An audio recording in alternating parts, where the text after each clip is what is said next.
muito feliz de estar nessa mesa, porque eu vou começar com algo onde o José Manuel começou a apresentação dele, né, falar sobre debate sobre desigualdades escolares e como é que ele é trazido para a escola. Eu vou fazer um recorte bem pequenininho disso, como é que esse debate das desigualdades escolares eles estão influenciando essas políticas de uso nas próprias redes e como é que isso chega nas escolas, né, e como é que isso afeta ou não as práticas escolares. Então, meu ponto de partida, na verdade, é a ampliação do sistema de avaliação nas últimas 2 décadas no Brasil. Eu trouxe aqui, isso aqui é quase um teste de vista, mas são sistemas de avaliação em vários estados no Brasil. A gente vê algumas linhas vão sendo interrompidas ao longo do tempo, alguns estados têm avaliação, elas são interrompidas, depois voltam a ter, mas a gente pode ver que ali acaba em 2011, agora são ainda mais estados que têm sistema de avaliação, todos eles, a maioria deles usando a escala do SAEB, que é a escala que é usada pelo governo federal, e isso gera diversos usos por esses estados desses sistemas de avaliação em suas políticas educacionais. Então, eu trouxe aqui 2 tipologias desses usos. Uma delas uma das pessoas que fez uma dessa tipologia está aqui na mesa, a Sandra, está ali no finalzinho da mesa. Você já está adiantando um monte de coisa. Uma primeira tipologia é pensar que, olha, os primeiros sistemas de avaliação, principalmente o SAEB, que tinha, quando ele tinha realmente um desenho amostral, ele servia mais para o diagnóstico da qualidade de educação.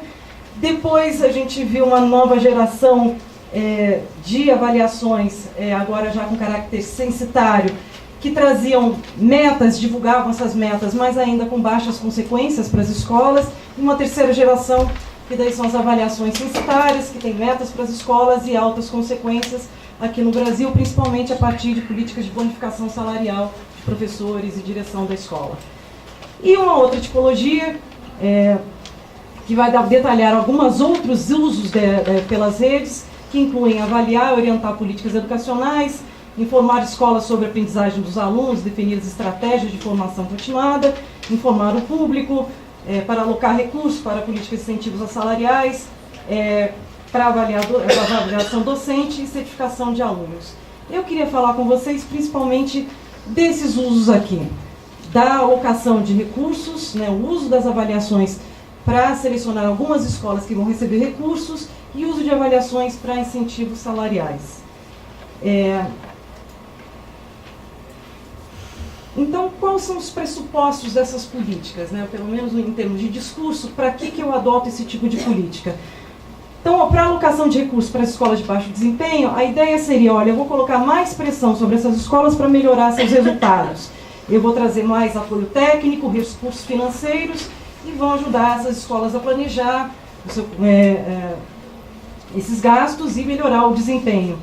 E isso traria daí maior igualdade entre as escolas, já que eu estou apanhando justamente as escolas que estão lá embaixo, com baixo desempenho.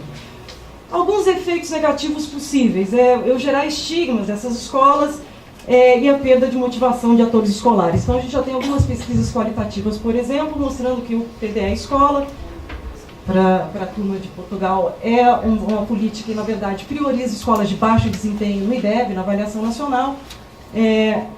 Agora, as escolas, quando recebem, às vezes, recebem com muita surpresa e tristeza, falando, eu não sabia que eu era uma das piores escolas do Brasil. Então, eu posso gerar esse estigma e essa desmotivação dos atores escolares.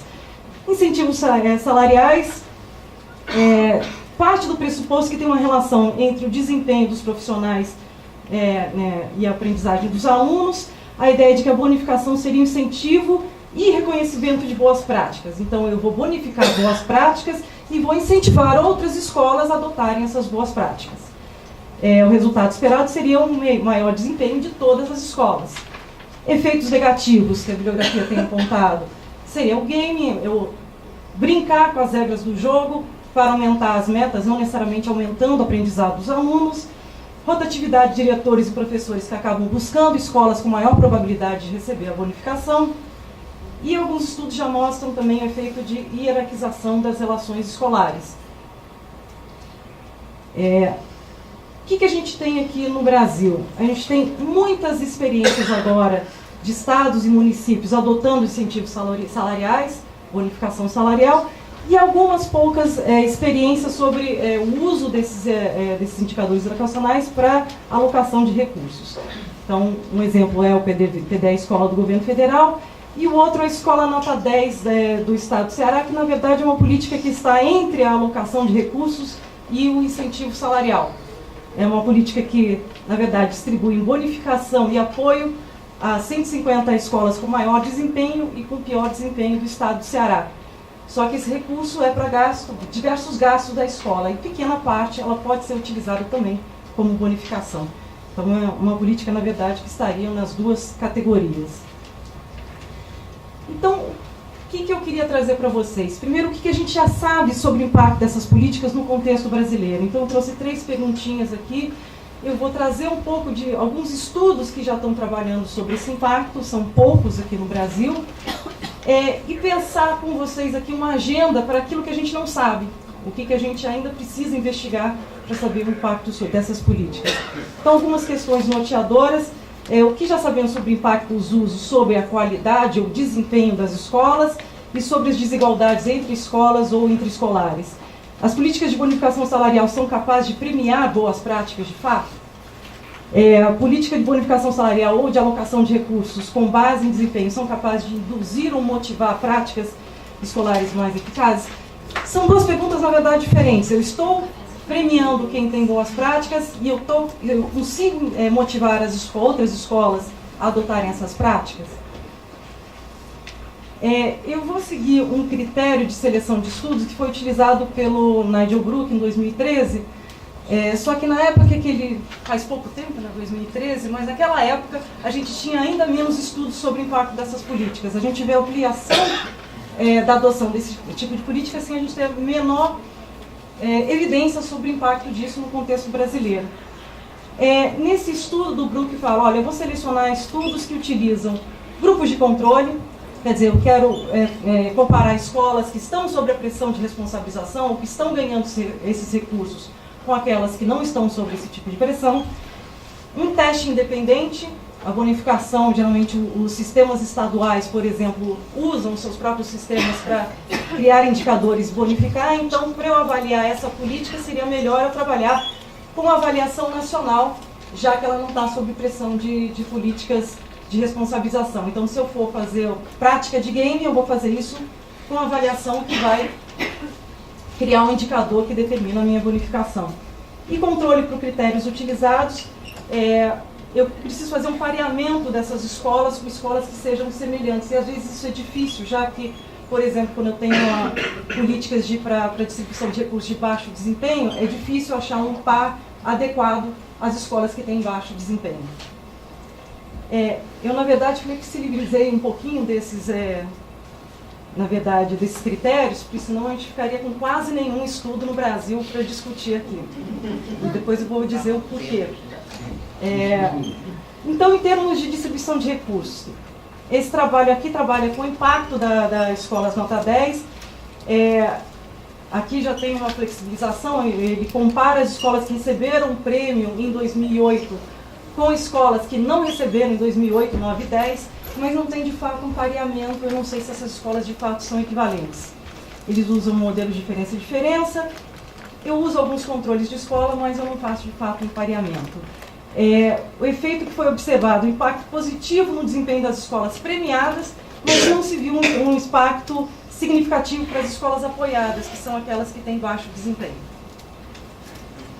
Um outro estudo, também recente, de 2015, avalia o PDE Escola em vários estados brasileiros.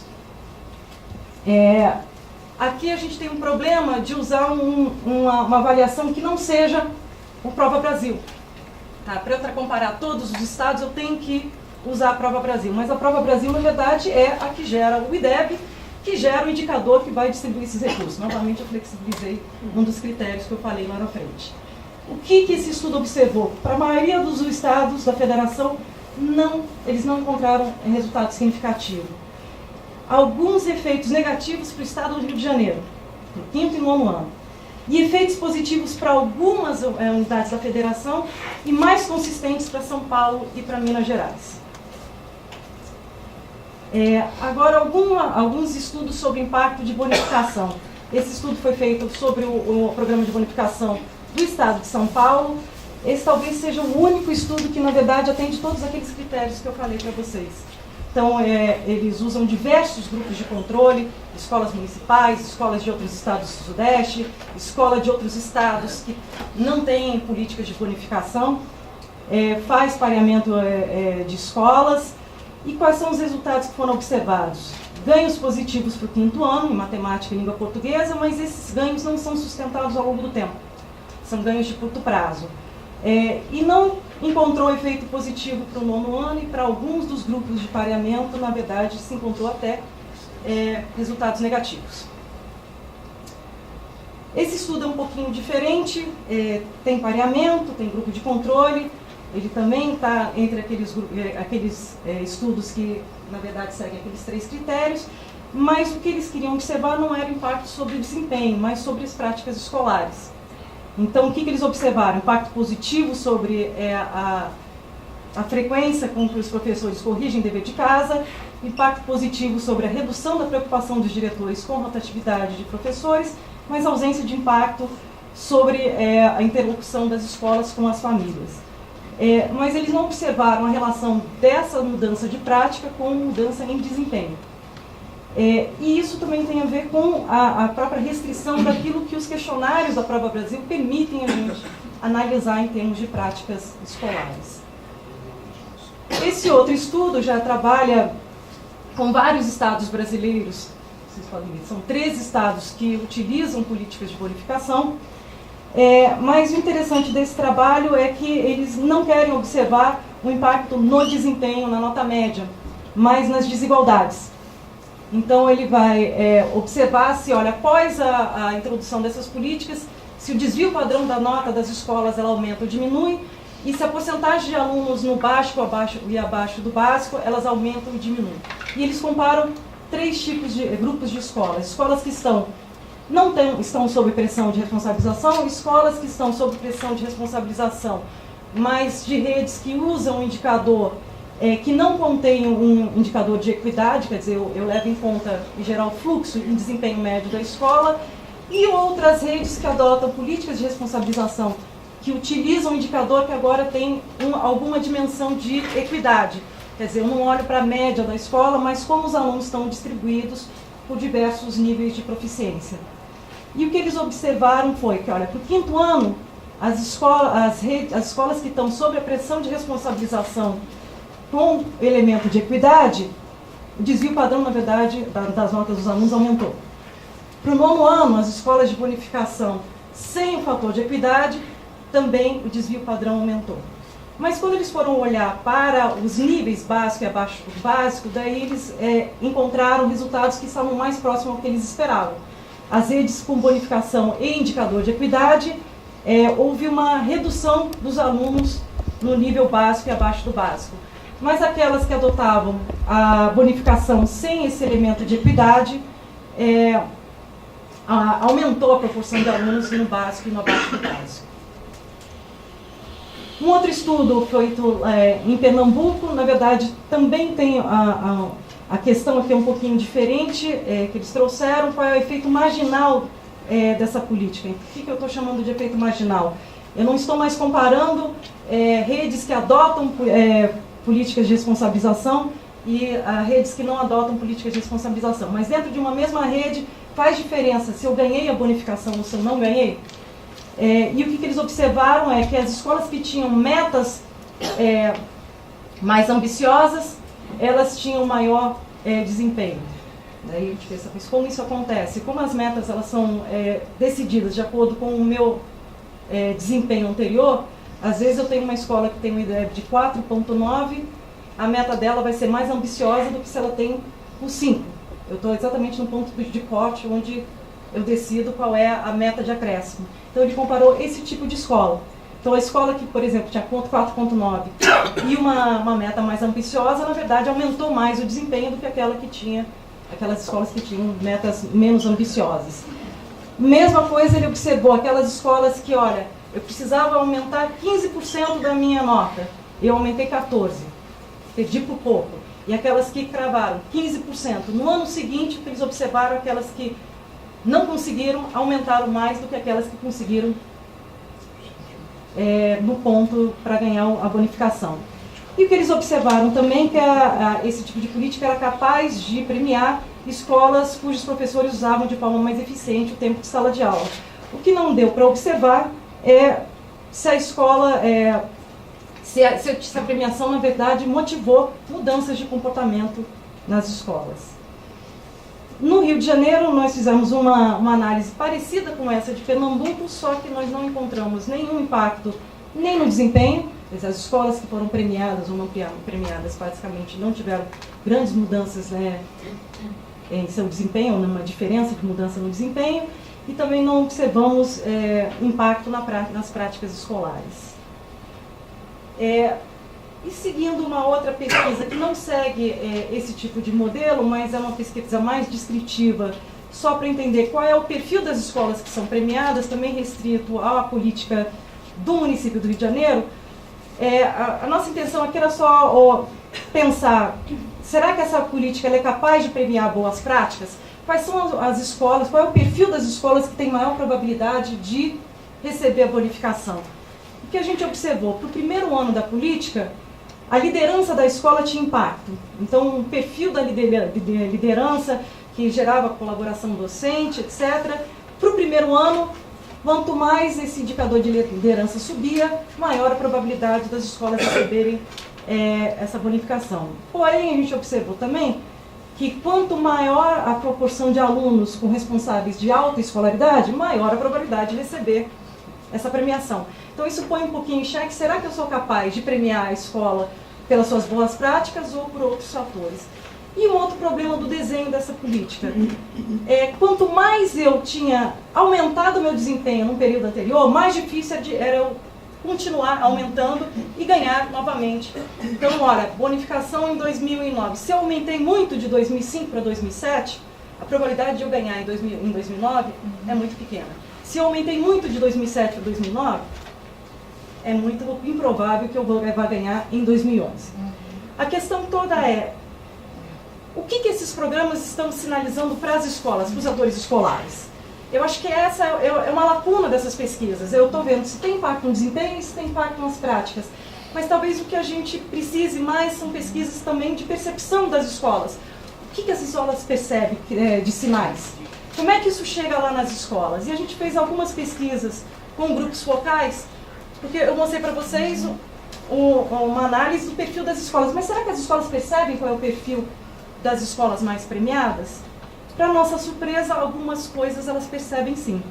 Então, algumas falas aqui trazem a ideia de que, olha, por exemplo, essa segunda fala, nós crescemos demais. A gente tinha uma meta tal e a gente cresceu muito mais do que a meta. Tá, então eu vou contar e vocês vão acreditar em mim. A segunda fala, ela fala, olha, a gente tinha 3,4 e crescemos 40%, a meta era 25%.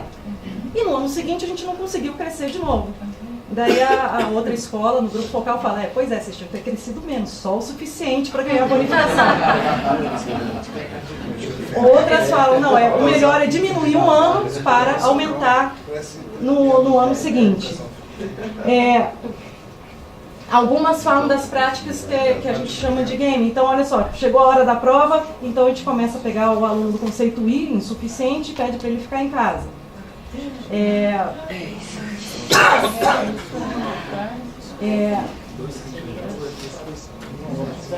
Então, e algumas começam a falar que são pressionadas pelos professores na hora de transferir alunos. Eu não quero esse aluno porque depois vai comprometer a minha nota. A gente não tem como quantificar isso. Isso são só grupos focais, são impressões de diretores que foram entrevistados. E por que então a gente pode pensar que aquilo que era esperado pelas políticas não acontece? Uma primeira discussão que a gente pode fazer é que os desenhos talvez não sejam adequados. E a discussão aqui no Brasil, ela ainda não entrou nessa questão. Então, se a gente pegar onde essas políticas já foram desenvolvidas há muito tempo, tem uma discussão, por exemplo, olha que tipo de medida que eu utilizo para criar essas metas. são baseadas em médias, o status da escola, baseadas em taxa de aumento de desempenho ou medidas de crescimento de valor agregado contextualizado. Em geral, a bibliografia nos Estados Unidos, na Inglaterra, na Holanda, vai falar, olha, a melhor medida seria a terceira, mesmo que ela tenha problemas. Porque eu vou tentar medir de forma mais precisa o esforço que a escola fez de aumento do desempenho. E eu estou trabalhando com os mesmos alunos, né? Não estou falando de coortes diferentes. Essa discussão, ela basicamente não existe no Brasil. E não tem sistemas que trabalhem com bonificação a partir de medidas de valor agregado. Então, esse seria um problema. Mas o que a gente vê, ainda assim, para ser um pouquinho otimista, é a adaptação dos sistemas para alguns desses problemas. Por exemplo, a inclusão da dimensão de equidade, na verdade, são os sistemas aprendendo que, olha, se eu criar a média, eu posso gerar desigualdades dentro das escolas. Eu posso pensar que, olha, ter um teto máximo, por exemplo, no Rio de Janeiro, eu tinha que crescer, crescer, crescer. Agora, se eu chego no IDEB de 6,5, a exigência é que você fique lá, não é que você continue crescendo. Terceiro, várias redes estão adotando um critério de porcentagem de alunos que tem que fazer a avaliação, por isso impedindo ou restringindo essa questão de tirar os alunos piores no dia da avaliação. Então, os sistemas são capazes de se adaptar e tentar pensar em modificações para mudar as ações dos atores escolares. Agora, uma outra fonte dessa incoerência entre aquilo que eu gostaria de promover e aquilo que acontece nas escolas seria uma resistência e pouca compreensão desses indicadores educacionais pelas escolas. Então, a gente, nesses grupos focais, uma das perguntas que a gente fazia, por exemplo, o que as escolas sabem sobre os indicadores, e elas não sabiam como esses indicadores eram formulados. Então, nesses grupos focais aparecia muito, olha, a gente tem que reprovar menos. Mas, às vezes, a capacidade de pensar, olha, como é que eu faço para que os meus alunos aprendam mais? Ou pensar em estratégias nesse sentido. Então, o que eu estou propondo aqui? Para a gente pensar, além das políticas de distribuição de recursos e de bonificação, e pensar mais num outro tipo de uso, que é para informar as escolas sobre a aprendizagem dos alunos, e mais do que isso, né, de devolutivas mais pedagógicas, que a gente já tem várias iniciativas, mas talvez só um boletim escolar mais pedagógico ou mais detalhado não seja suficiente. Então eu trouxe aqui duas políticas, exemplos de políticas que talvez sejam mais capazes de orientar as escolas nesse uso do que simplesmente criar metas de bonificação, que é o PIP no estado de Minas Gerais e a Escolas em Foco, que é uma política muito recente no município de Rio de Janeiro, que tem características muito parecidas. Eu tenho equipes pedagógicas, supervisores, que vão discutir esses resultados de avaliação com as escolas e vão ajudar elas a interpretar esses dados e a planejar, fazer planejamento, inclusive de provas bimestrais, para que eu consiga resolver problemas de curso antes que seja tarde demais. No caso do município do Rio de Janeiro, por exemplo, a taxa de reprovação é muito maior do que aqui em São Paulo. Então, a ideia é de tentar resolver esse problema antes que eu reprove o aluno. O limite para esse tipo de política, pelo menos no município do Rio de Janeiro, que a gente já está avaliando, na verdade, a formação das equipes pedagógicas e dos supervisores. Eles também conhecem muito pouco o sistema de avaliação. Então, a gente tem que formar, na verdade, também as secretarias para entender e compreender esses usos dos sistemas de avaliação. Então, o que eu estou sugerindo aqui mais pesquisa sobre o impacto do uso da avaliação, para a gente entender como é que eles chegam na escola, e também mais para levar esse uso, não só para eu utilizar no meu cotidiano da escola, mas também para eu criticar e ajudar a melhorar esses sistemas de avaliação e de formação educacional. Muito bem.